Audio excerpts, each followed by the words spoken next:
ਬਹੁਤ ਸਵਾਗਤ ਹੈ ਜੀ ਸਾਰਿਆਂ ਦਾ। ਮੈਂ ਹਾਂ ਸੁਰਿੰਦਰ ਡੱਲਾ। ਇੱਕ ਹੋਰ ਬਹੁਤ ਖਾਸ ਸਬਜੈਕਟ ਦੇ ਉੱਤੇ ਅਸੀਂ ਸ਼ੋਅ ਕਰਾਂਗੇ। ਜਸਮੀਤ ਭਾਟੀਆ ਜੀ ਲੈਂਡਮਾਰਕ ਇਮੀਗ੍ਰੇਸ਼ਨ ਦੇ ਡਾਇਰੈਕਟਰ ਸਾਡੇ ਨਾਲ ਮੌਜੂਦ ਨੇ। ਜਸਮੀਤ ਜੀ ਬਹੁਤ ਬਹੁਤ ਸਵਾਗਤ ਹੈ। ਸਤਿ ਸ਼੍ਰੀ ਅਕਾਲ। ਕੈਨੇਡਾ ਨੂੰ ਲੈ ਕੇ ਬੜਾ ਇੰਪੋਰਟੈਂਟ ਵਿਸ਼ਾ ਇੱਕ ਬਹੁਤ ਸਾਰੇ ਸਟੂਡੈਂਟ ਅਕਸਰ ਇਹ ਚਾਹੁੰਦੇ ਨੇ ਕਿ ਉਹ ਬਹੁਤ ਘੱਟ ਫੀਸ ਵਾਲੇ ਕਾਲਜਸ 'ਚ ਕੈਨੇਡਾ 'ਚ ਐਡਮਿਸ਼ਨ ਲੈਣ, ਪਰ ਸਿਰਫ ਫੀਸ ਨੂੰ ਪੈਰਾਮੀਟਰ ਬਣਾ ਕੇ ਐਡਮਿਸ਼ਨ ਲੈਣਾ ਕਈ ਵਾਰੀ ਡੇਂਜਰਸ ਹੋ ਸਕਦਾ। ਕਿਵੇਂ ਡੇਂਜਰਸ ਹੋ ਸਕਦਾ ਹੈ, ਇਹ ਵੀ ਬੜੀ ਇੰਪੋਰਟੈਂਟ ਇਨਫੋਰਮੇਸ਼ਨ ਹੈ ਜਿਹੜੀ ਭਾਟੀਆ ਜੀ ਸ਼ੇਅਰ ਕਰਨਗੇ। ਪਰ ਜ਼ਰੂਰੀ ਇਹ ਹੈ ਕਿ ਤੁਸੀਂ ਕਾਲਜ ਚੰਗਾ ਜ਼ਰੂਰ ਚੁਣੋ। ਫੀਸ ਹੈ ਜਿਹੜੀ ਉਹ ਸੈਕੰਡਰੀ ਸਬਜੈਕਟ ਹੋਣਾ ਚਾਹੀਦਾ ਹੈ ਮੇਰੀ ਨਜ਼ਰ ਦੇ ਵਿੱਚ। ਬਾਕੀ ਭਾਟੀਆ ਜੀ ਤੁਸੀਂ ਕਿਵੇਂ ਵੇਖਦੇ ਹੋ? ਬਹੁਤ ਸਾਰੇ ਸਟੂਡੈਂਟ ਨੇ ਸਿਰਫ ਲੋ ਫੀਸ ਦੇਖ ਕੇ ਐਡਮਿਸ਼ਨ ਲੈਂਦੇ ਨੇ। ਲੋ ਫੀਸ ਅਗਰ ਤਾਂ ਕਿਸੇ ਚੰਗੇ ਕਾਲਜ ਦੀ ਹੈ ਫਿਰ ਤਾਂ ਗੱਲ ਸਮਝ ਆਉਂਦੀ ਹੈ। ਅਗਰ ਕਿਸੇ ਬਹੁਤ ਜ਼ਿਆਦਾ ਫੇਮਸ ਕਾਲਜ ਦੀ ਫੀਸ ਲੋ ਨਹੀਂ ਹੈ ਅਤੇ ਬਹੁਤ ਸਧਾਰਨ ਕਾਲਜ ਹੈ, ਉੱਥੇ ਕਲਾਸਿਸ ਵੀ ਘੱਟ ਦਿਨ ਲੱਗਦੀਆਂ ਨੇ, ਉਹਦਾ ਨੁਕਸਾਨ ਕੀ ਸਟੂਡੈਂਟਸ ਨੂੰ ਹੋ ਰਿਹਾ? ਕੀ ਰਿਫਿਊਜ਼ਲ ਰੇਟ ਇਸੇ ਕਰਕੇ ਵੱਧ ਰਹੇ ਨੇ? ਸੀ ਐਗਜ਼ਾਮਪਲ ਹੈ, ਸਟੂਡੈਂਟਸ ਨੂੰ ਪਤਾ ਹੀ ਹੋਣਾ 2-4 ਕਾਲਜ ਹੈਗੇ ਆ, ਠੀਕ ਹੈ। ਸੋ ਜਿਨ੍ਹਾਂ ਦੀ ਫੀਸ ਬਹੁਤ ਲੋ ਹੈ, ਇਸ ਚੀਜ਼ ਨੂੰ ਦੇਖਦਿਆਂ ਹੋਇਆਂ ਸਟੂਡੈਂਟ ਬਹੁਤ ਵੱਡੇ ਪੱਧਰ 'ਤੇ ਉਹਨਾਂ ਕਾਲਜਾਂ 'ਚ ਅਪਲਾਈ ਕਰਦੇ ਆ ਔਰ ਉਹਦਾ ਨਤੀਜਾ ਕੀ ਆ ਰਿਹਾ ਸਟੂਡੈਂਟਸ ਨੂੰ ਆਪੇ ਹੀ ਪਤਾ, ਬਹੁਤ ਵੱਡੇ ਹੀ ਪੱਧਰ 'ਤੇ ਰਿਫਿਊਜ਼ਲ ਲੱਗ ਕੇ ਆ ਰਹੀ ਹੈ। ਸੋ ਸਟੂਡੈਂਟਸ ਪਹਿਲੀ ਗੱਲ ਤਾਂ ਜੇ ਮੀਡੀਅਨ ਫੀਸ ਦੀ ਜੇ ਗੱਲ ਕਰੀਏ ਅਸੀਂ, ਫੀਸ ਕਿੰਨੀ ਹੈ ਕੈਨੇਡਾ 'ਚ, ਆਪਾਂ ਇਹ ਗੱਲ ਕਰਦੇ ਹਾਂ। ਸੋ ਜਿਹੜੀ ਫੀਸ ਹੈ ਕੈਨੇਡਾ 'ਚ ਉਹ $10,000 ਤੋਂ ਲੈ ਕੇ $25,000 ਤੱਕ ਹੈ ਕਾਲਜ ਦੀ। ਕਾਲਜ ਦੀ ਫੀਸ $10,000 ਸਾਲਾਨਾ ਤੋਂ ਲੈ ਕੇ $25,000 ਤੱਕ ਹੈ। ਪਰ $10,000 ਕੁਛ ਹੀ ਚੁਣਿੰਦਾ ਕਾਲਜ ਦੀ ਫੀਸ ਹੈਗੀ ਹੈ।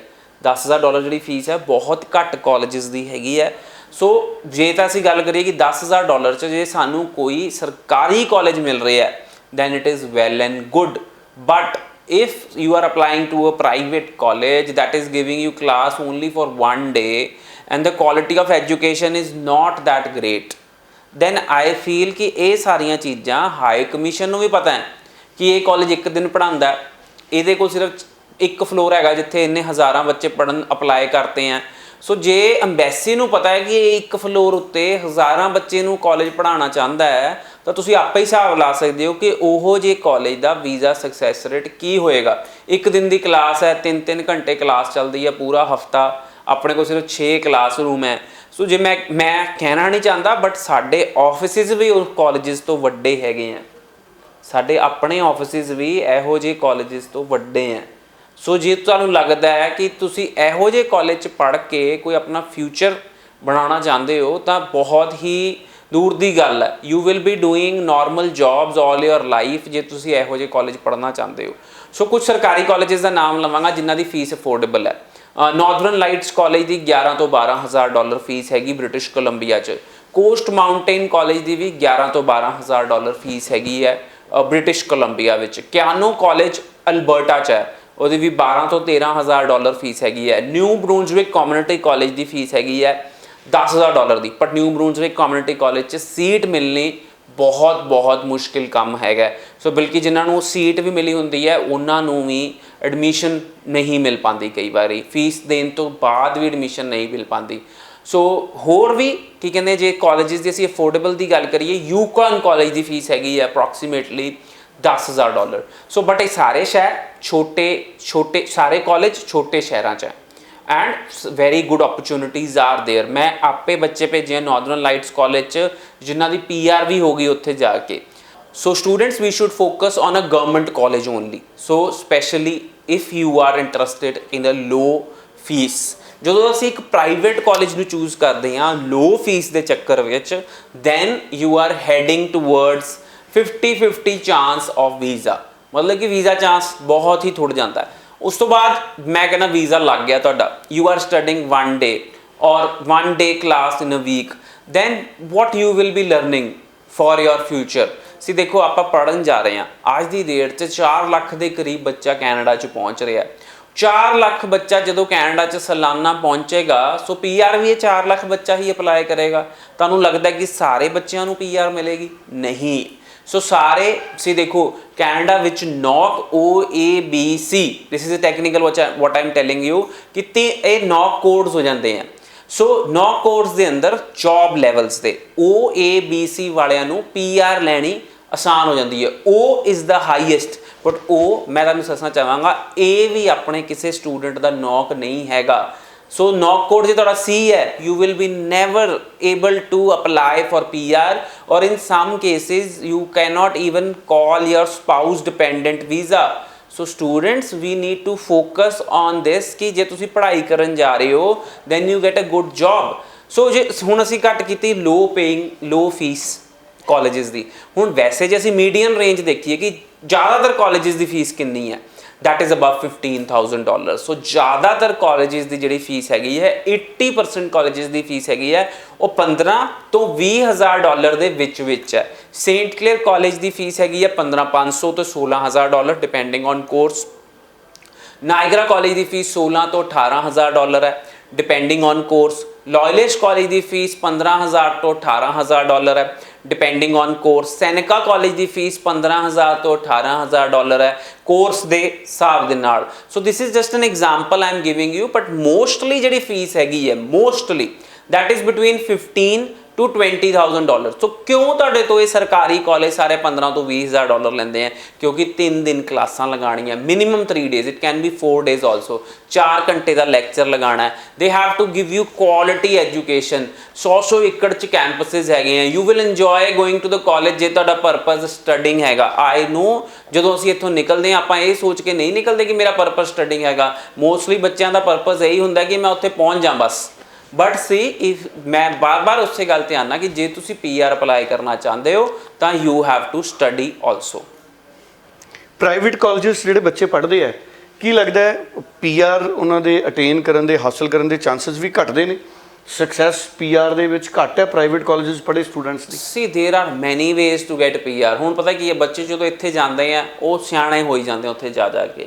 ਸੋ ਕਹਿੰਦੇ ਆ ਕਿ ਅਸੀਂ ਫੀਸ ਤੇ ਪੈਸੇ ਬਚਾ ਲਏ, ਅਸੀਂ PR ਕਿਸੇ ਹੋਰ ਤਰੀਕੇ ਲੈ ਲਾਂਗੇ। ਸੋ ਸਟੂਡੈਂਟਸ, ਆਈ ਨੋ ਕਿ ਸਾਰੇ ਸਟੂਡੈਂਟ ਜਦੋਂ ਉੱਥੇ ਪਹੁੰਚਦੇ ਆ ਕਿ PR ਅਸੀਂ ਕੋਈ ਹੋਰ ਤਰੀਕਾ ਲਾਇਰ ਹਾਇਰ ਕਰਕੇ ਅਸੀਂ PR ਲੈ ਲਾਂਗੇ। ਸੋ ਇੱਕ ਪਾਸੇ ਤਾਂ ਅਸੀਂ ਫੀਸ ਬਚਾ ਲਈ, ਦੂਜੇ ਪਾਸੇ ਅਸੀਂ ਲਾਇਰ ਨੂੰ ਪੈਸੇ ਦੇ ਦਿੱਤੇ, ਉਹ ਵੀ $1,000 ਲਾਇਰ ਚਾਰਜ ਕਰਦੇ ਆ। ਫਿਰ ਅਸੀਂ ਸਟੂਡੈਂਟਸ ਕਹਿੰਦੇ ਆ ਕਿ ਅਸੀਂ ਜੌਬ ਅਰੇਂਜ ਕਰ ਲਾਂਗੇ। ਸੀ ਜੌਬ ਅਰੇਂਜ ਕਰਨਾ is illegal. So you should, if you are doing it, ਔਰ ਕੱਲ੍ਹ ਨੂੰ ਕਿਸੇ ਨੂੰ ਪਤਾ ਲੱਗ ਜਾਂਦਾ ਕਿ that you forward illegal route to PR, that is also. ਅੱਜ ਤੱਕ ਕਿਸੇ ਨੂੰ ਨਹੀਂ ਪਤਾ ਲੱਗਿਆ, ਬਟ ਤੁਸੀਂ ਸੋਚ ਰਹੇ ਹੋ ਕਿ ਜਿੰਨੀ ਕੁਆਂਟਿਟੀ 'ਚ ਬੱਚੇ ਜਾ ਰਹੇ ਨੇ, ਫਿਊਚਰ ਵਿੱਚ ਜ਼ਰੂਰ ਇੱਦਾਂ ਦਾ ਕੁਝ ਹੋਏਗਾ ਕਿ ਸਾਰੇ ਸਟੂਡੈਂਟਸ ਨੂੰ PR ਨਹੀਂ ਮਿਲੇਗੀ। So students, obviously when you are studying in a low quality college, the chances of getting a good job are less. If the chances of getting good job is less, that means chances of getting PR is also less. Then you will hire some lawyer, then you will find ways to get PR. So why we want to get into all this? So we should follow the straight route. ਸਾਨੂੰ ਸਿੱਧਾ ਰਸਤਾ ਅਪਣਾਉਣਾ ਚਾਹੀਦਾ, that is study, settle, PR। ਸੋ ਅਗਰ ਅਸੀਂ ਪਹਿਲਾਂ ਹੀ ਅਸੀਂ ਪੁੱਠਾ ਅਪਣਾਉਂਦੇ ਹਾਂ, ਸਾਡੇ ਬੱਚੇ ਕਹਿੰਦੇ ਆ PR ਫਿਰ ਅਸੀਂ ਸੈਟਲ ਹੋਵਾਂਗੇ, that is wrong approach to living your life in foreign lands. ਬਿਲਕੁਲ ਠੀਕ ਹੈ। ਔਰ ਆਮ ਤੌਰ ਤੇ ਜਿਹੜੇ ਕੈਨੇਡਾ ਦੇ ਲੋ ਫੀਸ ਵਾਲੇ ਕਾਲਜਸ ਨੇ, ਪ੍ਰਾਈਵੇਟ ਕਾਲਜ ਦੀ ਬਜਾਏ ਉਨੇ ਫੀਸ 'ਚ ਸਰਕਾਰੀ ਕਾਲਜਸ ਅੱਛੇ ਮਿਲ ਜਾਂਦੇ ਨੇ। ਬਿਲਕੁਲ, ਮੈਂ ਨਾਮ ਲਿਆ ਤੁਹਾਡੇ ਨਾਲ, ਕਿਆਨੋ ਕਾਲਜ ਸਰਕਾਰੀ ਕਾਲਜ ਹੈ, ਨਾਰਦਰਨ ਲਾਈਟਸ ਕਾਲਜ ਸਰਕਾਰੀ ਕਾਲਜ ਹੈ, ਕੋਸਟ ਮਾਊਂਟੇਨ ਕਾਲਜ ਸਰਕਾਰੀ ਕਾਲਜ ਹੈ। ਪਰ ਇਹਨਾਂ ਸਰਕਾਰੀ ਕਾਲਜਸ ਦੀ ਰੈਪੂਟੇਸ਼ਨ ਵੀ ਅੱਛੀ ਹੈ। ਸੀ ਬਿਲਕੁਲ, ਜਿਹੜੇ ਸਰਕਾਰੀ ਕਾਲਜਸ ਹੈ ਉਹਨਾਂ ਦੀ ਸਰਕਾਰੀ ਕਾਲਜਸ ਦੀ ਫੀਸ ਕਿਉਂ ਘੱਟ ਹੈ, ਉਹਦੇ ਪਿੱਛੇ ਵੀ ਰੀਜ਼ਨ ਹੈ। ਉਹਨਾਂ ਕਾਲਜਸ ਨੂੰ ਗ੍ਰਾਂਟ ਜ਼ਿਆਦਾ ਸਰਕਾਰ ਤੋਂ, ਉਹਨਾਂ ਕਾਲਜਸ ਨੂੰ ਗ੍ਰਾਂਟ ਜ਼ਿਆਦਾ ਸਰਕਾਰ ਤੋਂ। ਉਹ ਐਸੇ ਸ਼ਹਿਰ ਤੇ, ਜਿਵੇਂ ਅਸੀਂ ਯੂਕੌਨ ਕਾਲਜ ਦੀ ਗੱਲ ਕਰੀ, ਉਹ ਇੱਕ ਇਹੋ ਜਿਹੇ ਛੋਟੇ ਸ਼ਹਿਰ ਨੇ ਜਿੱਥੇ ਖਰਚੇ ਘੱਟ ਹੈ।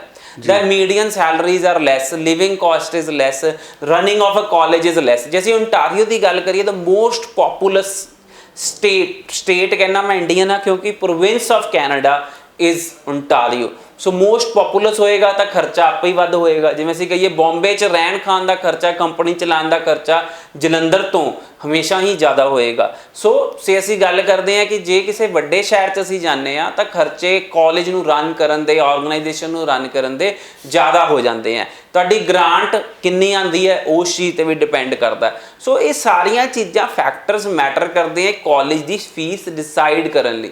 ਸੋ students, you should always see ਕਿ ਜੇ ਤੁਸੀਂ ਇੱਕ ਗਵਰਨਮੈਂਟ ਕਾਲਜ 'ਚ ਅਪਲਾਈ ਕਰੋਗੇ, ਕੀ ਕਹਿੰਦੇ ਆ, the success rate will be higher. ਜੇ ਤੁਸੀਂ ਸੋਚਦੇ ਹੋ ਕਿ ਅਸੀਂ ਇੱਕ ਲੋ ਫੀ ਇਸ ਤੋਂ ਬਾਅਦ ਆ ਜਾਂਦੇ ਸਟੂਡੈਂਟਸ ਮੈਨੂੰ ਕੰਟੈਕਟ ਕਰਦੇ ਆ there is very famous college called New Brunswick community college ਮੈਂ ਡਾਇਰੈਕਟਲੀ ਰਿਪਰੈਜ਼ੈਂਟ ਕਰਦਾ ਜਿਹਦੀ ਫੀਸ ਸਿਰਫ $9500 ਹੈ ਸਾਲਾਨਾ but getting a seat in that college is really tough so students ਆਪਾਂ ਨੂੰ ਇਹ ਸਾਰੀਆਂ ਚੀਜ਼ਾਂ ਨੂੰ ਦੇਖ ਕੇ ਹੀ ਆਪਾਂ ਅਪਲਾਈ ਕਰਨਾ ਹੈ so New Brunswick college is open for next September ਪਰ ਮੈਂ ਤੁਹਾਨੂੰ ਉਹਦੇ ਪਿੱਛੇ ਰੀਜ਼ਨ ਦੱਸਦਾ ਉੱਥੇ ਸੀਟ ਕਿਉਂ ਨਹੀਂ ਮਿਲਦੀ ਕਿਉਂਕਿ ਬਹੁਤ ਸਾਰੇ ਬੱਚੇ ਜਨਵਰੀ ਮਈ ਵੀ ਭਰ ਗਿਆ जनवरी में ही क्लोज है okay yes so that is why बहुत सारे बच्चे ਜਿਹੜੇ ਆਲਰੇਡੀ ਕੈਨੇਡਾ 'ਚ ਹੈਗੇ ਆ they are moving to Atlantic provinces ਉਹਦੇ ਪਿੱਛੇ ਵੀ ਰੀਜ਼ਨ ਹੈ ਕਿਉਂ ਬਹੁਤ ਸਾਰੇ ਬੱਚੇ they are moving to Atlantic provinces because ਜਦੋਂ ਉਹਨਾਂ ਨੇ ਪਹਿਲਾਂ ਆਪਣਾ ਕਾਲਜਸ 'ਚ ਪੜ੍ਹਾਈ ਕੀਤੀ ਉਹ ਚੰਗੇ ਤਰੀਕੇ ਨਹੀਂ ਕੀਤੀ and they were not able to get jobs to settle in those provinces now they are studying again ਉਹ ਪੈਸੇ ਦੁਬਾਰਾ ਭਰ ਕੇ ਪੜ੍ਹਨਾ ਚਾਹੁੰਦੇ ਆ ਔਰ ਫਿਰ ਪੜ੍ਹਾਈ ਕਰਨਗੇ ਫਿਰ ਉਸ ਪ੍ਰੋਵਿੰਸ 'ਚ ਉਹਨਾਂ ਨੂੰ ਲੱਗਦਾ ਕਿ ਉਹਨਾਂ ਦੀ PR ਹੋ ਜਾਏਗੀ ਬਟ ਅਲਟੀਮੇਟਲੀ ਸਟੂਡੈਂਟਸ ਆਪਾਂ ਮਿਸ ਕਰ ਰਹੇ ਹਾਂ ਇੱਕ ਪੁਆਇੰਟ ਦੈਟ ਇਜ਼ ਕਿ ਪੜ੍ਹਾਈ ਤਾਂ ਕਰਨੀ ਪਏਗੀ ਸ਼ਾਇਦ ਤੁਸੀਂ ਪਹਿਲਾਂ 2 ਸਾਲ ਓਨਟਾਰੀਓ 'ਚ ਨਹੀਂ ਪੜ੍ਹੇ ਬ੍ਰਿਟਿਸ਼ ਕੋਲੰਬੀਆ 'ਚ ਨਹੀਂ ਪੜ੍ਹੇ ਪਰ ਹੁਣ ਤੁਹਾਨੂੰ ਅਟਲਾਂਟਿਕ ਪ੍ਰੋਵਿੰਸਿਸ ਜਾ ਕੇ ਪੜ੍ਹਨਾ ਪਏਗਾ ਪਰ ਇਹ ਆਪਾਂ ਨੂੰ ਸਮਝ ਉਦੋਂ ਆਈ ਜਦੋਂ ਅਸੀਂ $50,000-60,000 ਆਪਣਾ ਖਰਾਬ ਕਰ ਲਿਆ ਜਾਂ ਲਗਾਤਾ ਇਨਵੈਸਟ ਕਰ ਲਿਆ ਸੋ ਪਲੀਜ਼ ਉਹ ਪੈਸਾ ਨੂੰ ਸੇਵ ਕਰੋ ਇਨੀਸ਼ੀਅਲੀ ਪਹਿਲੇ ਦਿਨ ਤੋਂ ਪੜ੍ਹਾਈ ਕਰਨੀ ਸ਼ੁਰੂ ਕਰੋ ਤਾਂ ਕਿ ਅਸੀਂ ਅੱਛਾ ਸੈਟਲ ਹੋ ਚੁੱਕੀਏ ਕੈਨੇਡਾ 'ਚ ਬਿਲਕੁਲ ਸੋ ਬੜਾ ਇੰਪੋਰਟੈਂਟ ਕੰਪੈਰੀਜ਼ਨ ਹੈ ਜਿਹੜਾ ਅੱਜ ਕੀਤਾ ਭਾਟੀਆ ਜੀ ਨੇ ਕਿ ਲੋ ਫੀਸ ਵਾਲੇ ਕਾਲਜ ਅਗਰ ਸਰਕਾਰੀ ਹੋਣ ਤੇ ਉਹਦੇ 'ਚ ਸਟੂਡੈਂਟਸ ਨੂੰ ਜ਼ਿਆਦਾ ਬੈਨੀਫਿਟ ਹੈ thank you so much Bhatia ਜੀ ਔਰ ਭਾਟੀਆ ਜੀ ਔਰ ਮੈਂ ਹਰ ਰੋਜ਼ ਸ਼ਾਮ ਨੂੰ 3 ਵਜੇ ਅਸੀਂ ਲਾਈਵ ਹੁੰਦੇ ਹਾਂ ਮੰਡੇ ਤੋਂ ਲੈ ਕੇ ਸੈਟਰਡੇ ਤੱਕ ਸੋ ਤੁਹਾਡਾ ਕੋਈ ਇੰਪੋਰਟੈਂਟ ਸਵਾਲ ਹੈ ਕੋਈ ਗਾਈਡੈਂਸ ਚਾਹੀਦੀ ਹੈ ਤੇ ਤੁਸੀਂ ਲਾਈਵ ਕਾਲ ਸ਼ੋਅ 'ਚ ਵੀ ਗੱਲ ਕਰ ਸਕਦੇ ਹੋ 90413 90412 ਭਾਟੀਆ ਜੀ ਦੇ ਟੈਲੀਫੋਨ ਨੰਬਰ ਨੇ ਇਸ ਤੋਂ ਇਲਾਵਾ info@landmarkimmigration.com ਤੇ ਤੁਸੀਂ ਈਮੇਲ ਵੀ ਕਰ ਸਕਦੇ ਹੋ ਭਾਟੀਆ ਜੀ ਨੂੰ thank you so much sir thank you so much